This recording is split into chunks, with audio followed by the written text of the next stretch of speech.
হয়ে থাকে আমাদের প্রাণ প্রিয় নেতা জনাব গোলাম মুর্তজা ভাই, জনাব গোলাম মুর্তজা ভাই।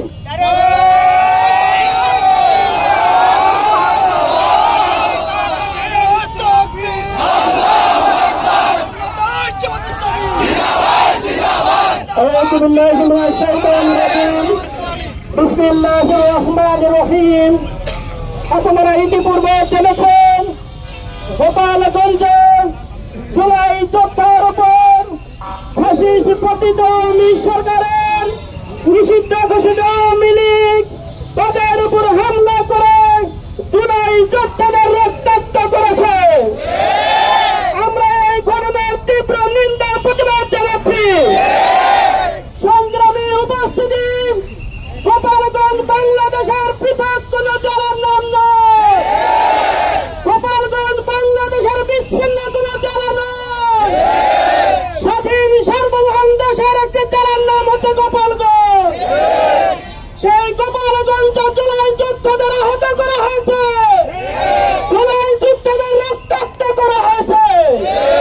আমরা মনে করি গোটা দেশ থেকে পতিত ফ্যাসিস্টরা গোপালগঞ্জে আশ্রয় নিয়েছে।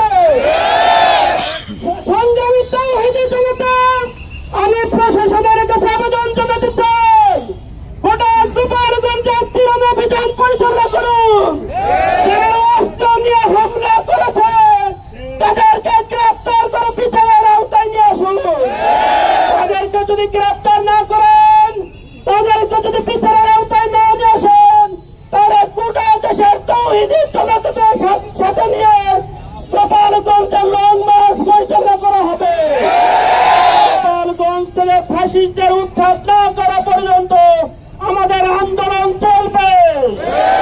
সম্মানিত উপস্থিতি, তাওহীদি জনতা জুলাই বিপ্লবের পরে গঠিত এনসিপি নামক সংগঠন তারা বৈধভাবে তাদের পদযাত্রা শুরু করে।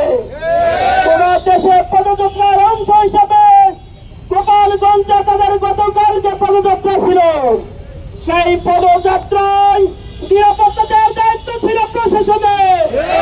পুলিশ প্রশাসন নিরাপত্তা দিতে ব্যর্থ হয়েছে। আমরা মনে করি এই ব্যর্থতার দায় নিয়ে স্বরাষ্ট্র উপদেষ্টাকে পদত্যাগ করা উচিত। যদি পদত্যাগ না করুন, যদি পুলিশের ব্যর্থতা থাকে, এসপি ডিসির ব্যর্থতা থাকে, তাদেরকে বিচারের আওতায় নিয়ে আসুন। সংগ্রামী উপস্থিতি, আমরা ইতিপূর্বে বলেছি আগে ফ্যাসিস্টদের বিচার করতে হবে। ফ্যাসিস্টদের বিচার ব্যতীত বাংলাদেশে নির্বাচন হইতে পারে না। আপনারা গতকালকের অবস্থায় দেখেছেন প্রশাসন সম্পূর্ণভাবে নির্বিচার ভাবে বসেছিল।